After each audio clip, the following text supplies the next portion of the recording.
Bonjour à tous, bienvenue sur la chaîne pour le déballage de l'extension Le Mage du Miroir d'HeroQuest. Alors, j'ai fait sauter la pastille avant parce que, je vous avoue, c'est assez spécial.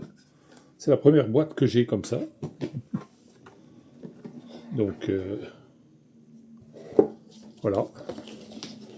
Et le papier est en dessous, il tourne autour de tout. Je ne sais même pas s'il y a quelque chose sur l'arrière de la boîte du coup. Est-ce qu'elle est... Ah, c'est différent. C'est différent des autres boîtes. Ici, vous voyez, ça c'est la rajoute. Et l'arrière est fait différemment. C'est en français, je me demande. Oui, c'est en français. Voilà. Il y a tout un paragraphe à lire. J'avoue que c'est la première boîte que j'ai comme ça, donc ça m'interrogeait un petit peu. Voilà, donc, qu'est-ce que nous avons de beau? Nous avons ce qui ressemble à des fosses, des trappes, des pions, ça c'est les pions équipements des personnages quand ils meurent, les points de vie, des pions lourds en dessous et, hop, et derrière une grande pièce, et des murs, enfin, les trucs habituels. Ce qui est différent d'ailleurs du premier HeroQuest de 98, c'est que l'arrière des pièces, il n'y avait rien, c'était noir. Par contre, le carton était plus épais. Alors ici, des miroirs, le grand miroir là, j'avoue, j'aime pas trop. Hein, ça fait de nouveau comme la cheminée en carton, hein, c'est le fond en carton. Pas spécialement pratique. En termes de jeu, ça masque une partie aux joueurs quand vous êtes assis. Vous voyez pas forcément ce qu'il y a derrière. Il aurait mieux valu faire un grand miroir en dur et c'est tout, quoi. Mais bon, c'est un choix. Par contre, on a un escalier supplémentaire. Voilà, et des miroirs, bien sûr. Double face. Alors, toujours le papier pour l'extension. Pour l'application, pardon. Voilà. Ici, le livre de quête. Alors, combien est-ce qu'il y a de quêtes dans celui-ci? Hop. Ça, c'est la 8e. Je dirais qu'il y en a 10. 9 et suite. Ah non. C'est les remarques de la quête. 9, c'est la suite. Ah ben non, 9 et 10. Alors, ils font de nouveau des quêtes doubles à la fin, je sais pas. C'est marrant, hein. Une partie, puis l'autre. Enfin, voilà. Alors, devant, c'est comme les autres, ils expliquent un petit peu la boutique de l'alchimiste. Hein.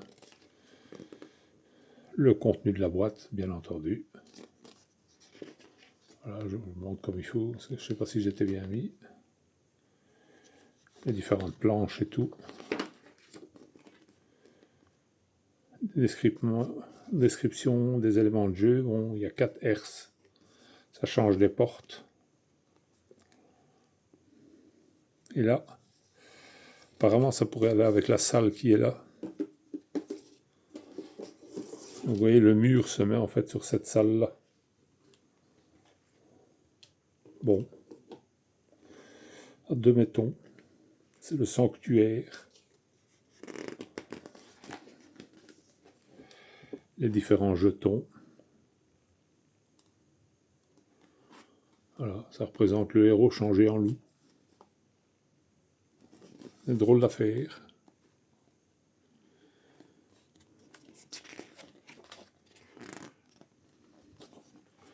C'est toujours un peu la même chose.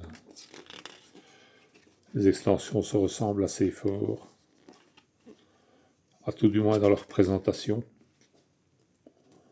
Toujours un peu les règles, les nouveautés. Après le message de mentor. L'explication des symboles. Et puis les quêtes à proprement parler. Hein. Voilà. Ouais, je ne vais pas trop vous spoiler, hein. Si vous l'achetez, autant le découvrir, hein.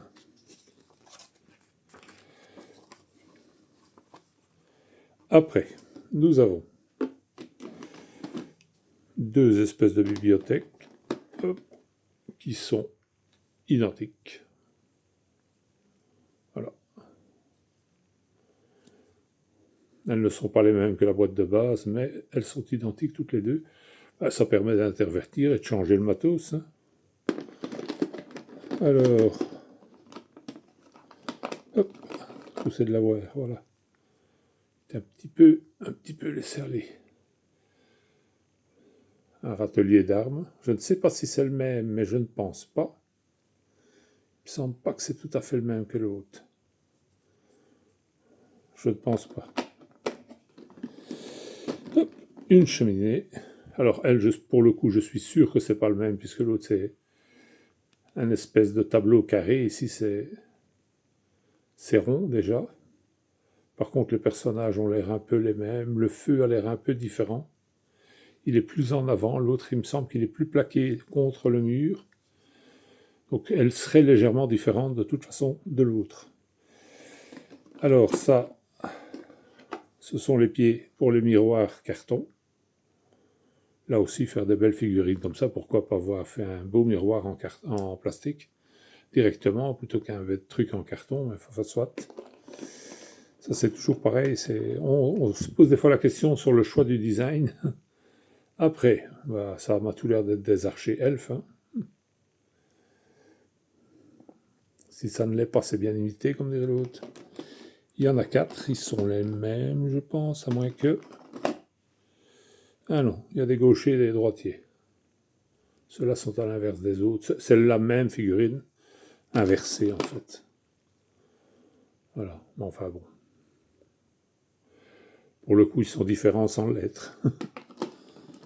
Après, on a le même cas de figure avec les espèces d'épéistes là derrière.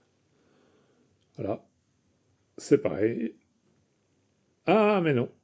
Ça, c'est une fille et ça, c'est un garçon. Et probablement les archers, la même chose. Ça, j'avais pas fait attention. Maintenant, pris comme ça, c'est plus flagrant. On voit plus la poitrine, donc c'est... Et en plus, même le détail du pourpoint n'est pas le même. Je ne sais pas si vous voyez. Hop, il y a une espèce de ceinturon là qui passe en travers. Ici, il n'y a rien. Et je vais vérifier si nous avons un archer féminin et un masculin. Oh, non, pour le coup, il n'a pas l'air.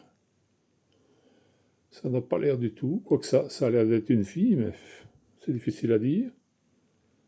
Je dirais qu'ils sont rigoureusement les mêmes. Après, bon, comme c'est juste au niveau de la poitrine, non, c'est une fille. Enfin, il faut bien regarder, mais c'est une fille. Et ils ne sont pas les mêmes. Elle a le même pourpoint que la figurine debout. Et ici, vous voyez, on voit la ceinture, enfin le harnais plutôt, qui passe. Oula, le tout c'est d'arriver à faire le point. Voilà. On voit l'espèce de petite ceinture là qui descend en travers. Et sur l'autre figurine, c'est lisse. Hop. On voit plus ou moins la forme du soutien. Enfin, du soutien, c'est un grand mot. Ouais. Pour moi, ce serait des filles. Bon, c'est pas marqué à 100, pas si bien marqué que sur les figurines debout, mais pour moi, ça serait quand même le cas. Alors ici, bon, une grande prêtresse, ou je ne sais pas ce que c'est, mais... C'est sympa, elle change un petit peu le bâton, là, avec sa tête de loup, là, ou de chien. Ça change un petit peu. Hein, c'est bien fait. Alors, un nouveau personnage. Bon.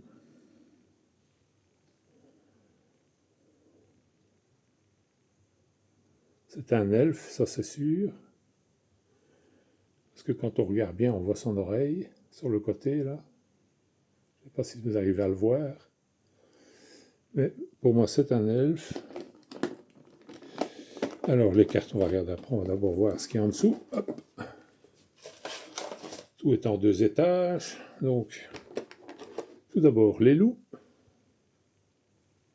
Oups. Comme ça, c'est mieux.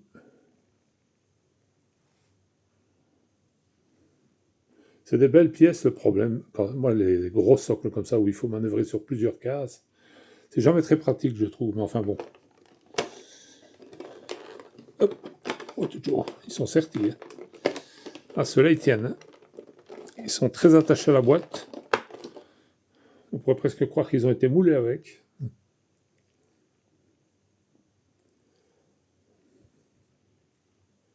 Bon, je suppose que c'est des ogres, ou quelque chose du genre. Ils sont pas mal du tout. Hein. C'est les 4 mêmes, malheureusement, mais bon, ils sont bien.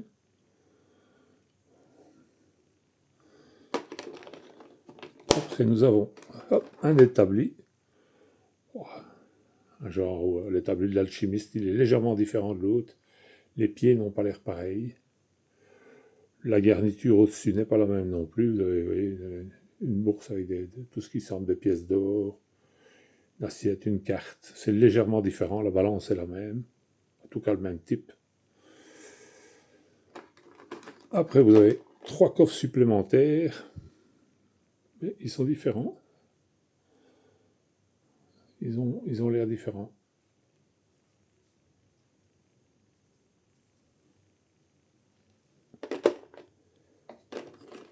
Hop, un petit trône, et lui aussi est différent. On n'a pas le matelassé, et en plus il y a l'espèce de garniture de haute chaise. Et les pieds sont plus fins, regardez, plus sculptés. Bon, c'est bien foutu. Ils sont mignons. Une fois peint, ça doit en jeter sur la table, comme on dit. Alors, le tombeau avec le gisant, je ne sais pas s'il est identique. Bon, il ressemble à l'autre, il s'ouvre comme l'autre et tout. Est-ce que c'est le même? Je ne suis pas sûr du tout. Je pense pas.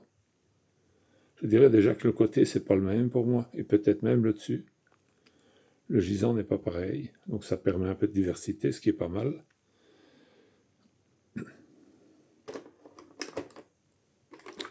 Après, nous avons la traditionnelle porte de donjon, porte d'entrée en bois. Un peu tordue, je ne sais pas si vous voyez. Elle a subi les affres du temps, déjà. Bon, c'est vieux, hein, les donjons. Ça doit être pour ça. Alors ici, nous avons la porte en métal, toujours dans la même optique.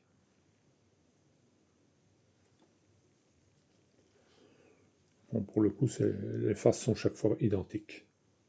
Ils auraient pu diversifier, tant qu'à faire une porte comme ça massive. Ils pouvaient faire un petit peu différent de chaque côté, mais bon. Et enfin, les herses. C'est sympa, ça change une fois.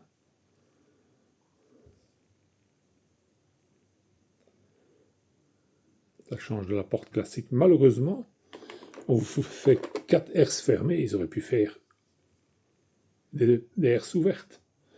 À moins qu'elles se referment automatiquement dans le jeu, je sais pas. Ça aurait été bien. Mais en tout cas, il y a pas mal de figurines. C'est une belle extension. On est gâté point de vue mobilier aussi, hein, point de vue porte et compagnie. Alors après, nous avons les cartes. Hop. Qu'est-ce que nous avons de neuf dans les cartes? Et donc j'avais raison, le héros, c'est bien un elfe. Voilà, 6 points de vie, 2 en attaque, 2 en défense, c'est une moyenne polyvalente. Bon, c'est histoire de changer un petit peu. Alors ici, ce sont les ennemis. Voilà, je vais faire comme ça, c'est plus facile. Les archers-elfes.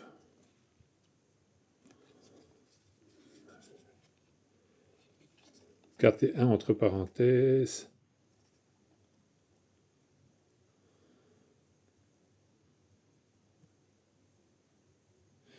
« 4 quand il attaque des cibles non adjacentes, pardon, et un seul dé pour les attaques des cibles adjacentes. » Il est moins précis quand il tire à côté, évidemment. Donc il est essentiellement conçu pour tirer de loin. Alors le loup, 5 points de vie. 9 de déplacement, 6 dés d'attaque, ça fait mal. Hein. Il vaut mieux éviter de l'avoir au corps à corps si on peut le tuer à distance.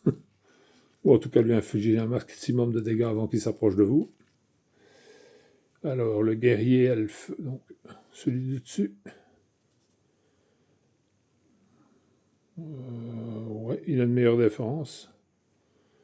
Ah, sinon c'est tout comme l'autre. Hein. Et enfin l'ogre.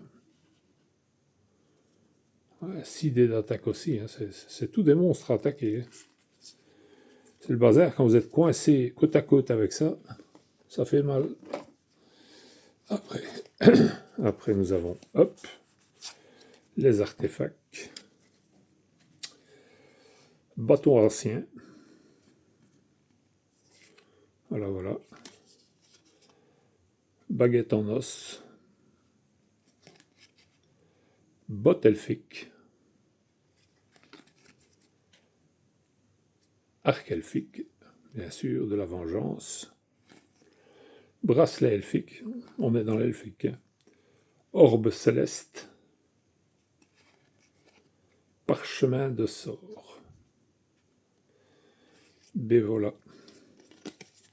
Ça fait encore quelques artefacts. Hein. 3, 6, 7. Après, hop, nous avons les sorts. Les mauvais, ils ne sont pas courts de sorts. Hein. Dissipation, choc mental,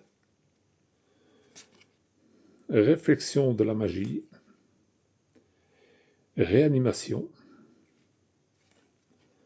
restauration de la terreur, invocation de loup, malédiction du loup-garou.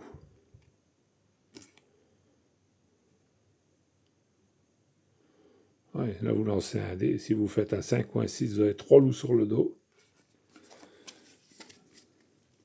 C'est plutôt dangereux comme truc. Alors, ici, ce sont des trésors. Le peu que j'en ai vu, je dirais plutôt que c'est des pièges, mais bon. Marche sur l'air. Cette potion, non, ça c'est une potion, ça va. Cape elfique de passage. Trésor caché. Potion d'aconite. Ah non, ça va. Ça va, c'est pas du mauvais. Parce que bon, du mauvais, il y en a déjà assez dans le paquet. Alors ici. Hop. Ce sont des sorts elfiques. Sommeil profond. Disparition, pardon. C'est moi qui suis dissipé. Dédoublement. Retour en arrière.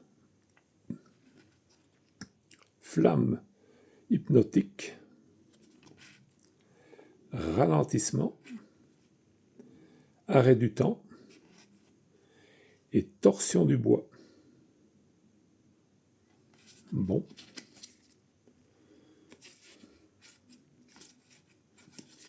C'est sympathique. Et enfin, de l'équipement. 4 équipements.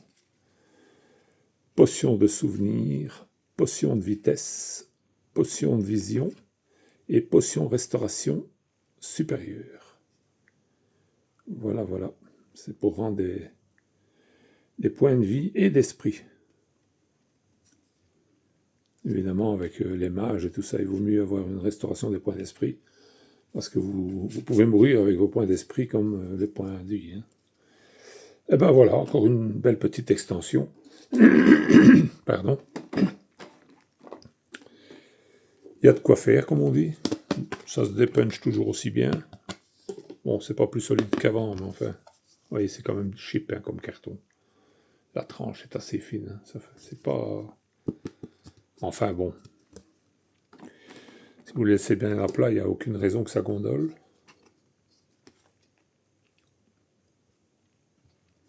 Les trappes, pour le coup, elles sont recto verso. Les trous de l'autre côté, ce sont des murs pleins.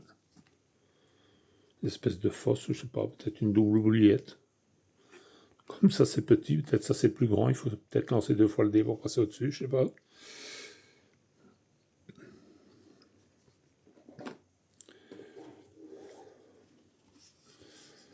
Alors ici, ça fait penser un petit peu aux boules dans Dragon Ball. Voilà, donc hop, le fameux mur. Ah, lui, il se dépunch pas facile par contre. Il est très attaché à son support. Ouais.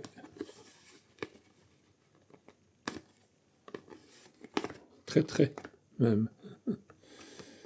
Hop, voilà.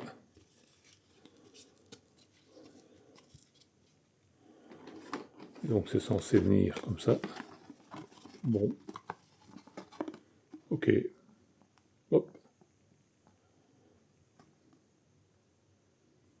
Pour le coup, j'aurais préféré même un miroir en carton sur un support en plastique. Ça aurait peut-être été mieux. Là, on vous masquait un peu trop le jeu. Je n'aime pas les pièces qui masquent comme ça. C'est pas toujours très clair. Mais voilà. Encore une extension de plus. Histoire de mettre encore un peu de piment au jeu. Là, j'ai de quoi faire quand j'aurai usé un peu tout ça. Ce sera plus tarquiné, comme on dit. J'espère que ça vous aura intéressé et je vous souhaite une bonne fin de journée.